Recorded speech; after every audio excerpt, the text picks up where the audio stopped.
Welcome, everybody. I know the title of this podcast says teacher assistants, but no matter what your role is or why you're listening today, if you're an allied health professional, parent, carer, teacher, I know you're going to get something out of this podcast because we are going to hear from Dean Beadle, a lived experience of how his teacher assistant transformed his life and the impact that she made, as well as how he recommends teacher assistants are used by teachers and how you work together.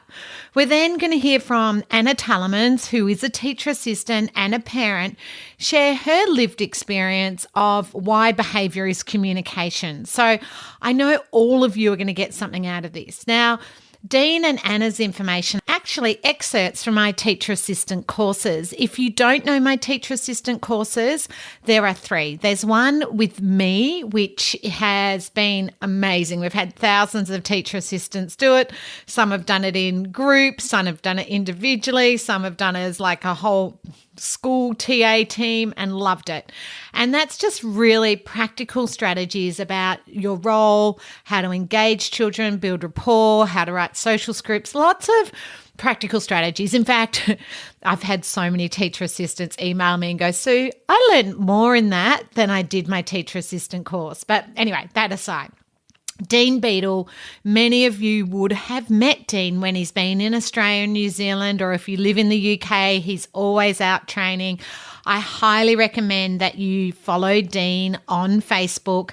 His insights and information is invaluable. I consider him one of my dear friends. We have travelled so much throughout Australia and New Zealand that we have become very close, and he's very cheeky, has a very fun sense of humour, as you will hear when you listen to the podcast. And he's a student I would have used humour with a lot. And in fact, when we travel, we use humour. I just have to tell you one quick story about Dean. We were in Geelong in Victoria, and Dean has OCD. So when we travel, sometimes his anxiety can be quite high.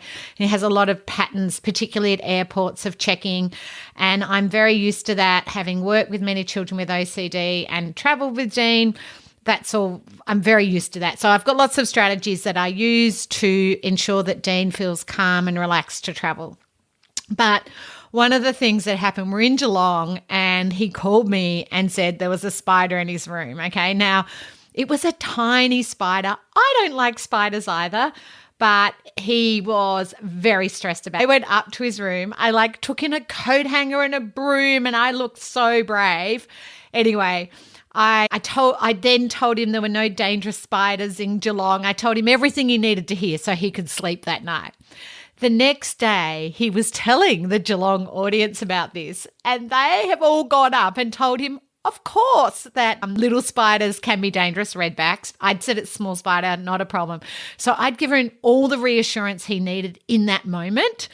Later on, he hasn't let it down that I lied to him. It's true, but I wanted him to sleep and the audience the next day to see the amazing Dean and him not to be up all night, not sleeping. So I had to admit I lied, but he has then used that against me. So just last week, it was my 56th birthday, and he sent me an email saying, "Happy 60th birthday," and went on to remind me about the spider in Geelong. So I hope that makes sense. You know when you tell a story and you're like, I hope that actually made sense. But basically, what I'm saying is this: when you listen to Dean, you're going to hear his sense of humour. He is very funny. He uses his humour in fabulous ways. So please don't be offended by some of the things he says. It is just, he should be a comedian, and he uses humour as a coping mechanism, as many as most students do. So make sure you have listened to that. Anna Tallemans, I wrote the red and blue teacher assistant books with. If you haven't seen them, I highly recommend you think about getting those books in your schools. Again, they are much loved and read by people, and I have people turn up to workshops with these ones with dog ears and get me to still sign them. I highly recommend you have a listen to what Anna has to say, or look at our books that we've written together. Please. Some of you going, we don't call them teacher assistants. We call them SLSOs or ESOs or aides or Everyone has different names. I call you angels. If you haven't heard me use this word before, the reason I call you angels, if I have a good angel, I have a good year. I have honestly stayed in contact more with my teacher assistants and the teachers I taught with, because when you have a good teacher assistant, it makes the world of difference to you as a teacher. So some people think I overuse the word angel. Personally, I don't think you can ever overuse that word. For me, no matter what your organisation calls them, from aides through to class assistants, to teacher assistants, to education assistants, to inclusive, I don't care. To me, they are angels, and often the one who noticed first my child's anxiety, who has a strong relationship with the child, who circumvent meltdowns or tantrums or whatever, often is a strong advocate, as you'll hear Dean talk about.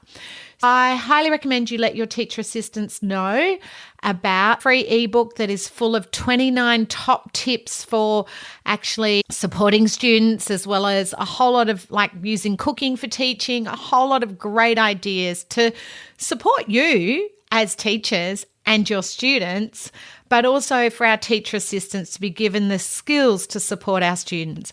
I so often find that teacher assistants aren't released to come to my training days or to join the live virtual days or have a budget to do online learning. So that's why I try and keep my teacher assistant courses really reasonably priced.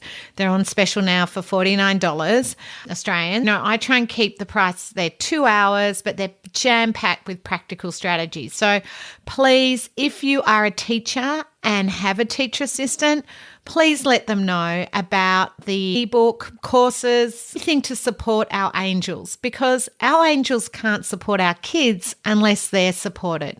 And let's face it, they're often working with the students with the most behaviour or who have the most needs as far as accommodations and adjustments in our classroom, yet often not given the tools and training to support our students. And unless our angels are supported, they can't support our kids. And it goes for all of us. If you're a parent listening, if you feel unsupported, you can't be there for your kids. Teachers, unless you feel supported, you can't be there. But I think our teacher assistants often are in this very, let's be honest, difficult position that they're not the teacher. They don't have all the same, I would say rights, but they can't necessarily just take a child off and do something with them. Whereas a teacher, I can make decisions more spontaneously, I guess. They don't always have that. They don't always get invited to meetings with parents. Some schools let them talk to parents, some don't. So let's just face it. Some of our teacher assistants are in quite a difficult situation in that what their role is with the student, the family, and teachers. And honestly, let's face it, teachers, different teachers have different expectations, and some of our aides are with 2, 3, 4 different teachers a day. So teachers, I highly recommend support your angels by printing out the ebook for them, or maybe seeing if your school's got a budget to get the red and blue teacher assistant book, or maybe some training. Anyway, I'm going to hand over now for you to listen to the amazing Dean Beadle share about his actual teacher assistant, the role she played, and also some misunderstanding. Now, remember, have a sense of humour to listen to the amazing Dean. Now, I was blessed that I had a teaching assistant who was very supportive of me. I know you guys call them teacher aides. We call them teacher assistants in the UK. What I love about that is that the initials are TA, but that also stands for Territorial Army. Anyone who's been a teacher aide knows the job description is pretty much the same. Lots of running and rolling. But I was lucky enough to have a teacher assistant very early on in my school life, all the way through, who was my translator in a way. She helped me to make sense of the world around me and help the world to make sense of me. We also had a very strong relationship and a very strong bond. And in this next slide, I'm going to share with you a few thoughts on teaching assistants, teacher aides, because I think there's a lot of myths and misconceptions about teacher aides. I often meet staff at schools who will say, we don't want the child to have the same TA all of the time. We think it's dangerous they get attached. Why are we fearful of autistic young people building relationships? Why are we fearful about autistic people building bonds? As long as they are well transitioned and well boundaried, why are we fearful of the very thing that makes life rich and wonderful? My TA was with me for 5 years. I went on to a new school. She stayed at the school I was at. I do not have a shrine to her. I do not cry myself to sleep at night because she hasn't tucked me in. Why? because it was an incredibly well-bounded relationship and it was beautifully transitioned. I knew she wasn't coming with me. We prepared for that. This presumption that all autistic folk will develop an unhealthy attachment is again based on all that negative sense that is written about us. We should be encouraging positive connection. We should be encouraging bonds. And I'm more for a child having the same TA or the same 2 TAs for the whole week, because so much of the world changes. So much of the world is a variable. So much of the world is unpredictable. Is it any wonder that one part of the day that your TA becomes the one thing you like to keep the same? That's the rock to cling to when everything changes. Now, in my childhood, I had the same TA through primary. In secondary school, I had one regular TA who had me for half the week, and then a rotation of others just because of timetabling. I went into one school a few years ago, and there was a dad there who told me that his son wasn't allowed to have the same TA more than an hour a day. So they were changing his TA hourly, and just to make it even better for that child, they didn't tell him who he was getting until the morning he arrived. And they wondered why he was having a meltdown halfway through the morning. And I was surprised he managed to hold out that long, because all they were doing was flinging unpredictable at him. And it's always my view, it's just chucking change at children. What we do is we put support in place to help them to know what to do when unexpected change happens. Because we can craft a world around them that is fairly predictable. Sometimes change happens and it's unavoidable. Sometimes TA is ill. Sometimes teachers broken down and can't make it in for the start of the day. Broken down in the car, not emotionally, although both are possible. Has broken down on the way in. So we prepare our children for what to do when that happens. What we don't do is fling the change at them until they get used to it. We put in place the preparations of what to do when the unexpected happens. We don't avoid building regular relationships. What we do is we transition them bountifully well. Really important. But this assumption that we'll all build unhealthy dependencies, I think, is harmful. Having the same TA for me gave me some familiarity in amongst all the change. The teacher aid is often a huge well of knowledge about the child. And I go into a lot of schools where I see power battles between teachers and teacher aides, neither realising that both are there to help the other one. It is not the TA's job to teach that child, and they're not there to replace teacher. I've seen too many examples where the teacher will just hand the work to the teacher aide and say, off you go. No, the teacher aide isn't the teacher. They are there to support the child's other needs, but the teacher is still the teacher of that child. You have very different roles. One is not there to replace the other. Both are there to enhance the work of the other. And what worked best for me was when teachers and TAs were working together towards the common goal.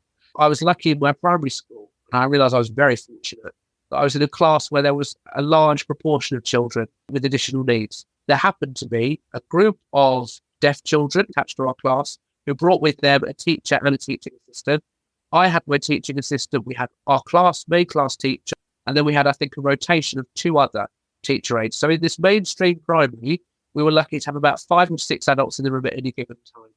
And my year 3 teacher once said to me, what was good about that, Dean, is that when I got sick of you, there were 5 others to take over. Lovely, kind, touched. But she was right. The team teaching created community. It meant I had positive relationships. But my key adult was my teaching assistant. That politics, I often see teachers and teacher aides having a tug of war over what's right for the child. And in the middle of all this is the child whose needs still aren't being met. Who does it benefit? There will be times as a teacher aide where you have spent the whole morning trying to reduce a child's anxiety. And then magically, a teacher will come over and say one sentence and the anxiety dissipates. And you will want to murder that teacher. You'll want to put your hands around their throat and squeeze until they smile. Because the frustration is huge because you wanted to fix it. But let's think about it. What's the desired outcome? Is the desired outcome, oh, hurrah, I'm the hero of the hour, I reduce the child's anxiety? Or is the desired outcome, one of us reduce the child's anxiety? Some days it just can't be you. Some days it might be tone of voice. Some days it might be that you're too close and they need an outsider to reassure them. Some days it might be that you're saying all the right things, but it just isn't being processed. We have to leave our ego at the door. And I say this to teachers all the time. We have to leave our ego in the doorway. It isn't about us being the one that saves the day. It's about collectively working towards the same goal and realising some days all the things you're doing are spot on, but they're not going to work for the child. And there might be another adult, maybe their teacher aide, maybe a TA for another class, maybe a teacher that just pops in and says a few words whilst dropping in off a note, whatever. It's realizing that those days it's your job to support the person who can get through to the child. Your knowledge is still valuable, just some days it can't be you. And it's about leaving that professional jealousy out of it. Often our teacher aides have the most creative ideas, but they're often overlooked because our teacher aides are not seen as educational professionals. They're not listened to. They're certainly not paid enough. They're not treated as professionals with a knowledge base. Ignore the knowledge of your teacher aides at your peril. They know more about the child they work with than anybody else in the building. Listen to that. That's knowledge that's there, ready and waiting for you teachers out there. Make use of it. It's also not the job of the TA to differentiate. That is still the teacher's job. The TA can support the teacher in how to do that. But as I say, the teacher is still the teacher of that class. And it's about reflecting on that creativity, valuing the creativity the teacher uses, teaching assistant uses, teacher aide. An example of this, I was working with a TA who was working with a teenager who was very anxious about English, found English really difficult, struggled with Shakespeare, loved Lego. So she took this teenager to one side in a secondary school, high school Shakespeare English lesson, and she sat and spent 45 minutes building Verona out of Lego with this young person. And there'll be some people saying, well, that's just playtime. That's a waste of education time. No, that teacher aide knew that child well enough to know that if they focused on the thing that brought her joy, if they built Verona out of Lego so she could see it, so she could experience it, so she could map it in the Lego, she'd be able to write about it. And sure as eggs, immediately the child then went off and did 4 pages on Shakespeare, on Romeo and Juliet. She knew that they needed to start with what was safe for the child and move across. What also worked for me in secondary school is when I got to secondary school, kids were asking me questions I didn't have the answers to. They were saying to me, why have you got a teaching assistant? And I didn't really fully know at that stage why I had a teaching assistant. I knew they were asking me in a sort of judgmental way. So what helped me is that my TA would often sit at the back of the room.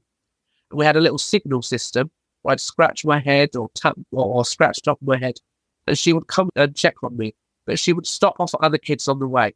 So she made it look like she was there for all of us. And what that did is it took some of that intense focus off of me. And that worked really well in my situation. I also think there is a real power in helping the other children realise that having a TA in the class is to their benefit. So my teacher aide would support me and the children with me. She would then explain to me how to do a certain maths equation. And then when a child came to her and said, how do I do this? She would say, Dean knows how to do it. Dean will show you. So what she was doing was facilitating positive social connections. And for children that were wary of me, children that didn't really understand me, children that avoided me, what it did is it gave us moments of positive social connection. And one of the biggest myths about teaching assistants is that they're a barrier between the child and the other children, or they're a barrier between the child and the teacher. Good teacher aid practice is the opposite of that. They're constantly facilitating, supporting. I also think there's something important to be said about empowering teenagers to have a say in how they use their teacher aid time. So when I got to secondary school, high school, about halfway through, at the age of about 14, in the UK, at the age of 14, you start doing your final exams. We call them GCSEs. I think you call them HSCs. It might be something else in Australia now. But you start doing your final exams at 14. You pick the choices of things that you want to study. And at that age, I remember thinking, I want to see if I can cope without a teacher aid. So I spoke to the head of learning support at my school and I said, would it be possible to not have my teacher aid in class, but instead, could I have 2 hours a week of my withdrawal time with my TA, just to have a chat and catch up and talk about anything I might be anxious about? And they were quite happy to do that. They maintained the legal documentations that my hours were secure. So if there were any difficulties, if there was a challenge and I needed more support, those hours were available to me. What it also meant was, on a sort of casual basis, my TA was then available to support children who needed support but who legally couldn't get access to it, who didn't have what we called in those days a statement of educational needs, which were always very hard to get. And now their educational health and care plans, they're even harder to get. So it enabled other children to be supported, but I always had a TA available should I need one. And what they were great at was making sure that all the teacher aides knew me. So if my TA wasn't in, there was someone who could come in who I at least knew. That made a difference. So I had a say as I got older over how I accessed my support time. And that was empowering.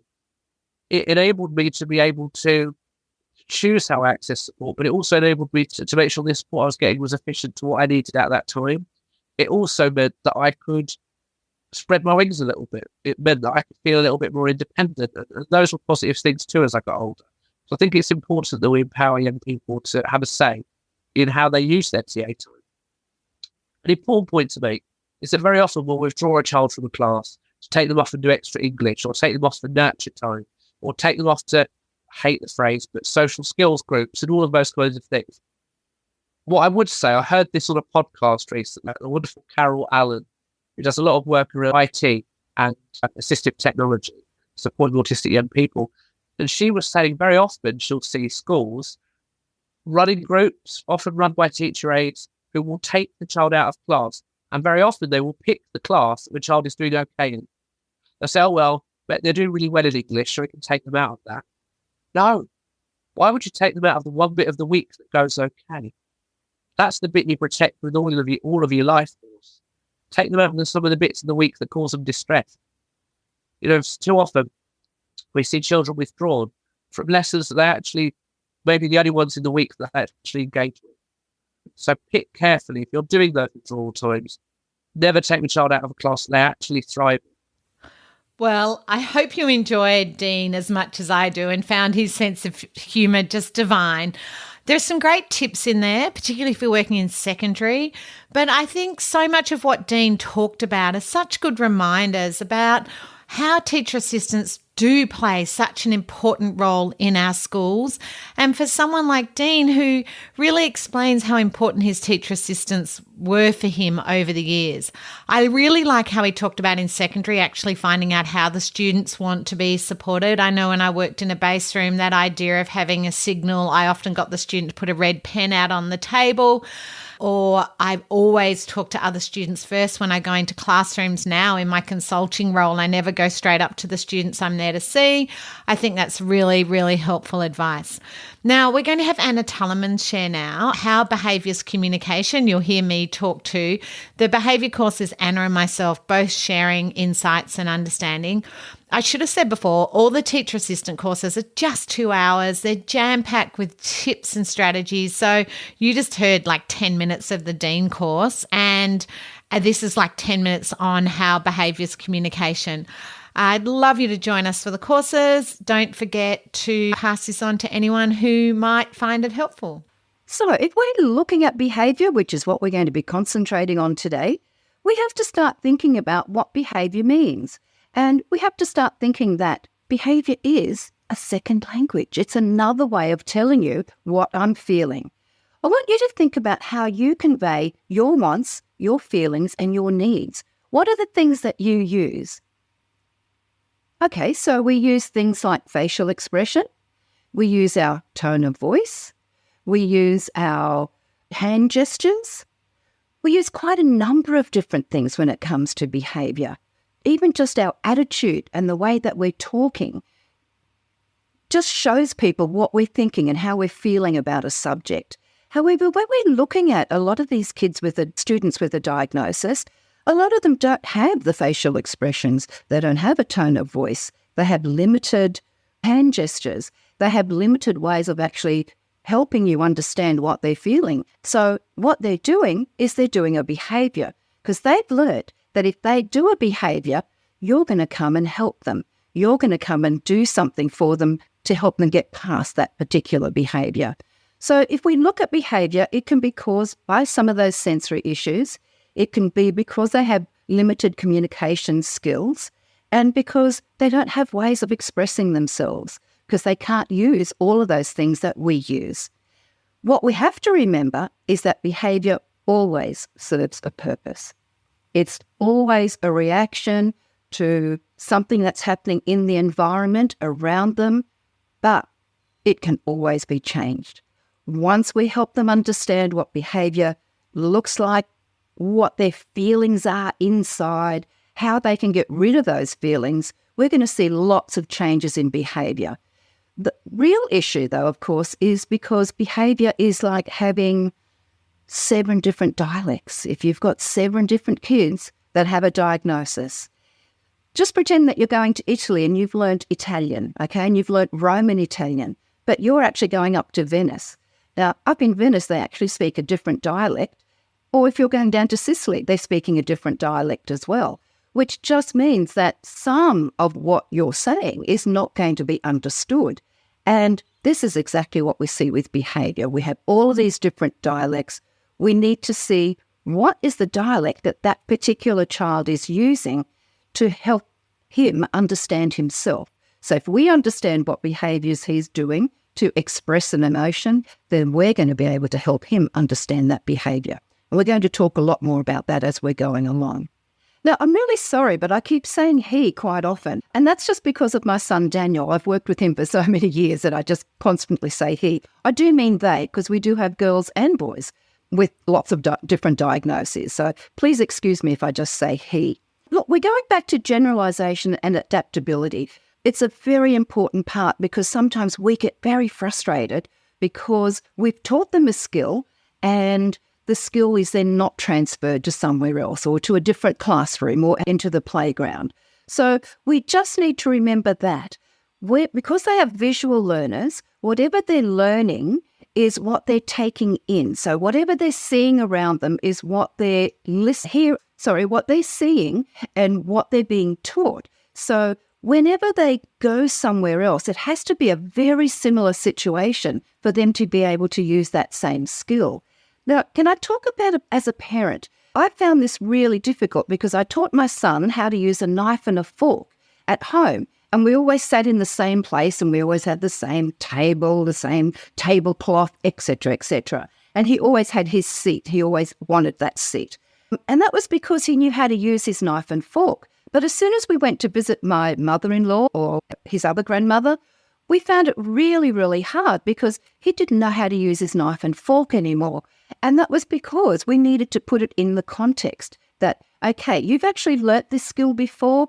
This is how we did it at home, and this is how we do it at Nona's place or at Grandma's house. This is how we do that same skill. And it's the same in a classroom. If we're teaching them how to be still on a chair, just because they can do it in Mrs. Smith's class doesn't mean that they can do it in Mr. Jones's class, because Mr. Jones's class may actually not allow water bottles on the table, but Mrs. Smith does. And so visually, the room looks different already and in his or her immediate surrounds.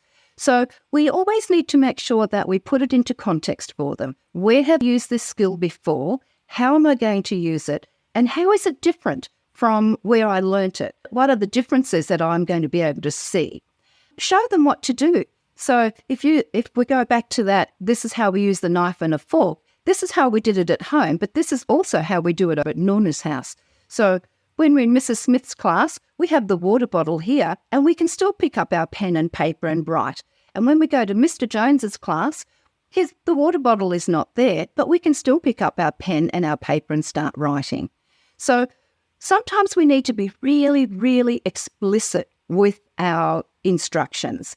And that can be really frustrating for us as teacher aides because we have this amount of time to spend with this child and we have an awful amount of stuff that we've got to get done. And we'll talk a little bit more about that in just a moment. It's about that not being able to do some work today that they could do yesterday. Thanks, Anna, for sharing about that. I think as both a teacher and a teacher aide, this is what's so frustrating because you go, why do I have to teach this child in every situation? I've already taught them how to do that. Why can't they sit in that chair?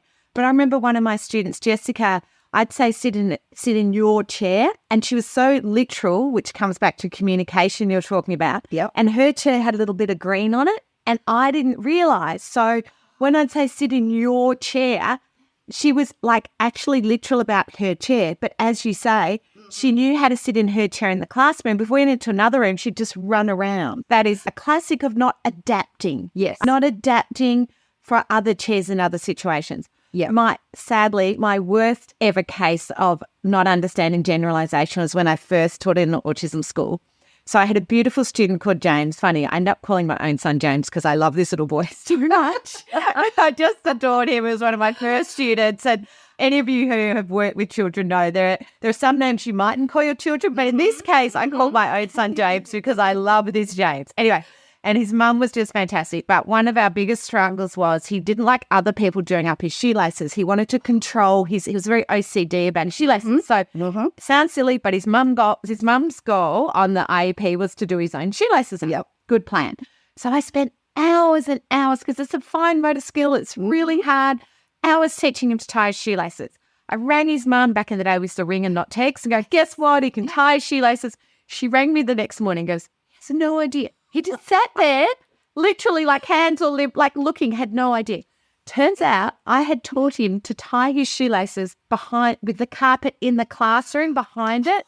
That visual of our green school classroom. So he couldn't do it on the tiles at home. He couldn't do it in his own classroom, bedroom. And I'm really embarrassed to say I had over-taught it. And so what I had to do, I had to get a piece of old carpet square of the same green carpet.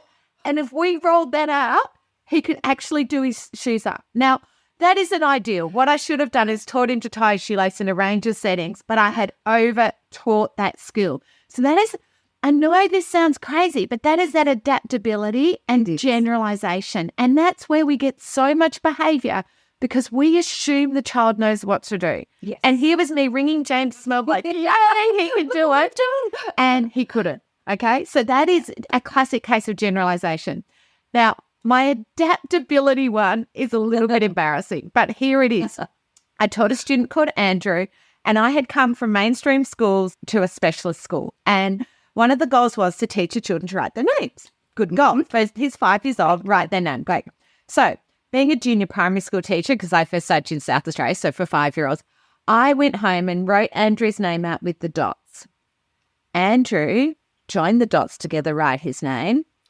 But I taught him for a whole year, and for that whole year, he would put the dots and then join the dots to write his name. He never wrote it like that. So now, if you were teaching writing, you don't do join the dots. He thought that's how you wrote. And that's the adaptability. He could not undo that learning. No. And that was how I taught him to write his name. So that's how he was going to write his name with me.